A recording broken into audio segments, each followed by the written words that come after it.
Olá, gente. Boa tarde. Hoje, segunda-feira, 25 de maio de 2020.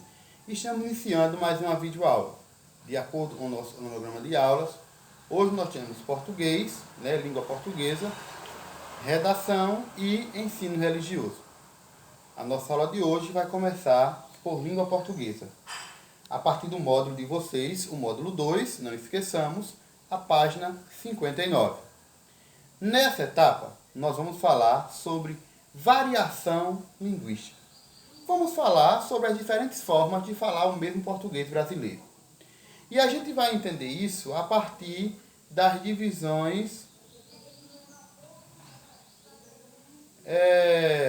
geográficas. Certo?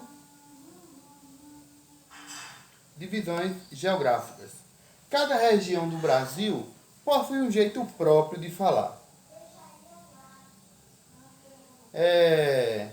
E a gente precisa entender que isso interfere na comunicação. Isso caracteriza as regiões e proporciona essa variação linguística geográfica. Veja só, nós aqui no Nordeste falamos muito oxe, o iapôs, né? Lá no Sul do Brasil é carne, porta, aberta. Então, são essas coisas. E a gente precisa entender a importância de trabalhar esses elementos, de reconhecer esses fatores, não como um erro linguístico. Não quer dizer que as pessoas estão falando errado, né? Elas estão utilizando simplesmente uma variedade linguística geográfica. Uma variação linguística que se adequou na sua região, certo?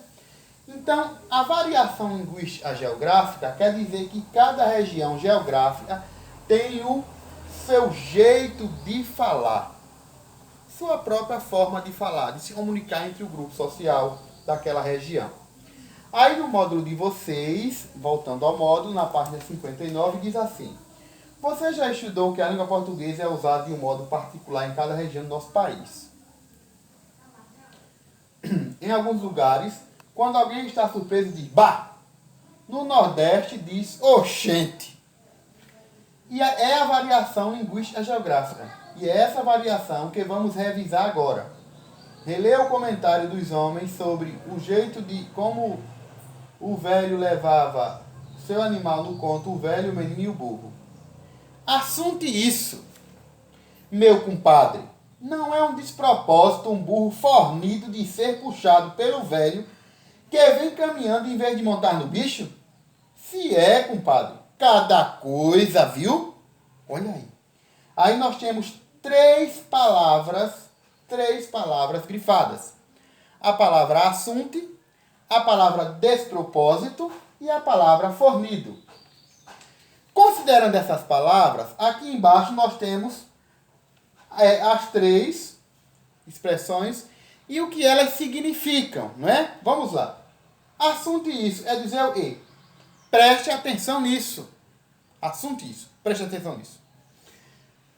É um despropósito, ou seja, é uma coisa absurda. Absurda. Um despropósito é algo absurdo.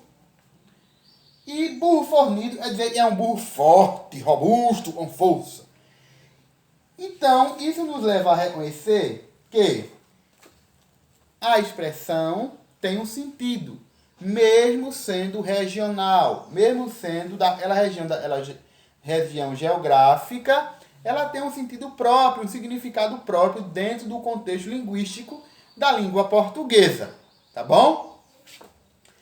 Aí aqui, na página seguinte tem assim: assunte, despropósito e fornido são exemplos de palavras que não são utilizadas em todo o Brasil, mas apenas em algumas regiões.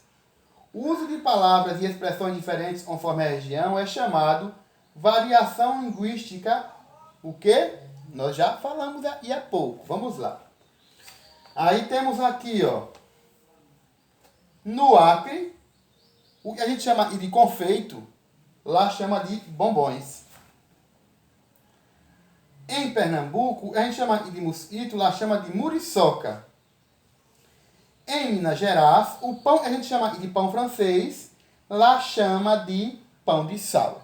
Então, as regiões, elas adaptam a linguagem à sua cultura. E essa adaptação linguística causa a variação linguística geográfica.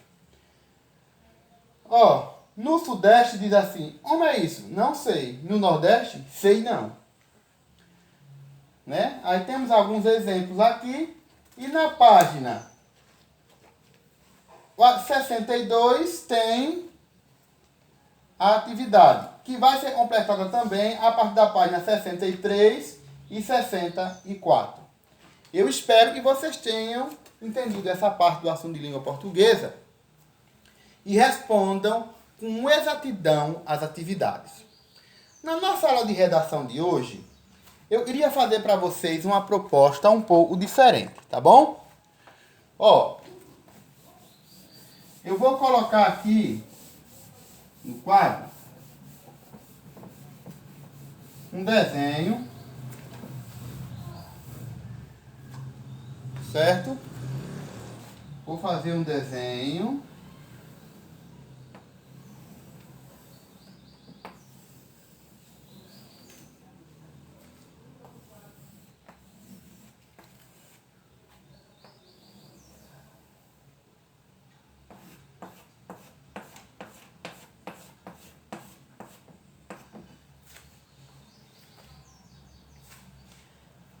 E a nossa redação de hoje, mais uma vez, vai ser uma redação diferente, tá certo? Aqui eu fiz um desenho. Para mim, esse desenho é um texto. E eu vou explicar para vocês em que sentido esse desenho se transforma em um texto. Eu vou olhar para esse desenho e vou imaginar, existem duas montanhas, existe o sol, existe o rio. Mas eu posso dar nome a esse lugar. Eu posso, né, dizer que aqui viviam os animais que vivem aqui, o que eu posso encontrar nesse rio ou nessa praia. Ou seja, eu posso interpretar essa imagem a partir da minha análise. E a nossa proposta de redação para hoje é fazer uma redação a partir de uma análise crítica de uma imagem, tá certo? Vocês vão escolher uma imagem, um desenho que vocês gostem, vão procurar. Pode ser uma fotografia de algum momento em família, alguma coisa, alguma imagem, tá certo? Alguma fotografia de um livro, da internet, vocês vão escolher essa imagem e vão, num texto, descrever tudo que pode estar relacionado a essa imagem. Fazer uma redação falando sobre a imagem que vocês escolheram. Esse tipo de texto é uma análise crítica de uma imagem, certo? Eu espero que vocês tenham um bom proveito nesse texto. Não precisa ser um texto muito longo ou muitas linhas, não. Eu só quero que vocês construam um texto a partir de uma imagem, descrevendo tudo que tem na imagem e tudo que for relacionado a ela. Certo? A imagem que vocês escolheram. Pode ser uma fotografia, como eu já falei, o que for. Sendo uma imagem que vocês acham interessante, que vocês se sintam atraídos por ela, achem bonita, vocês vão fazer esse texto. Tá certo? Entenderam, né? Isso aqui é o de redação, tá certo?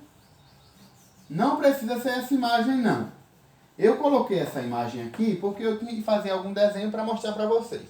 Mas a partir dessa imagem, né, de uma imagem como essa, vocês vão fazer uma redação falando sobre a imagem, descrevendo a imagem, tá?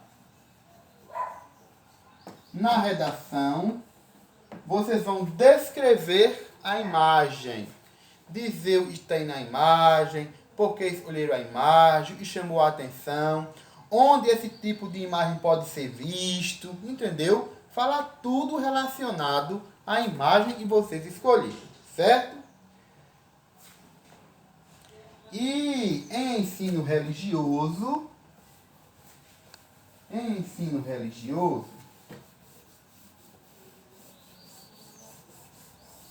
deixa eu apagar aqui o quadro, tá certo?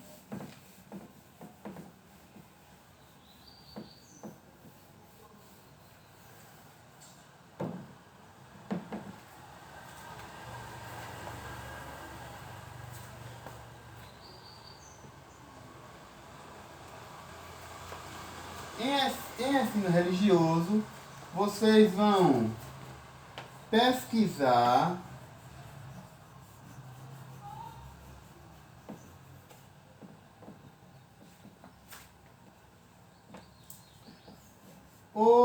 que são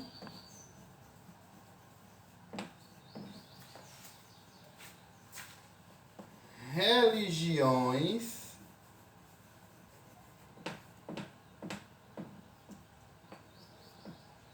cristãs.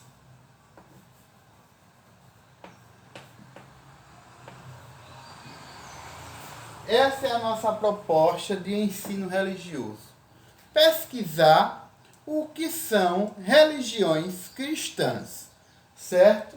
Vocês vão dar uma pesquisada e depois de que vocês pesquisarem, vocês vão responder essa pergunta. O que são religiões cristãs?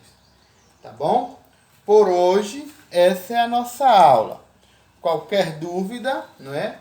Deixe um comentário aqui embaixo no balãozinho da plataforma ou entre em contato no meu WhatsApp. Recadinho do dia, vamos manter as precauções, manter o cuidado. Já são inúmeros casos de Covid-19 no nosso município. Já temos 2 óbitos e a gente precisa se precaver, certo? Vamos tomar as medidas necessárias e vamos juntos, se Deus quiser, com muita fé, precaução e perseverança, vencer esse mal que está amedrontando o mundo. Certo? Se Deus quiser, tudo isso vai passar. Mas a gente precisa tomar cuidado, tomar as precauções e manter o foco, fazendo a nossa parte, ficando em casa se possível e, se for sair, tomar as devidas providências. Um abraço no coração de todos, uma boa aprendizagem e qualquer dúvida pode falar comigo. Boa aula!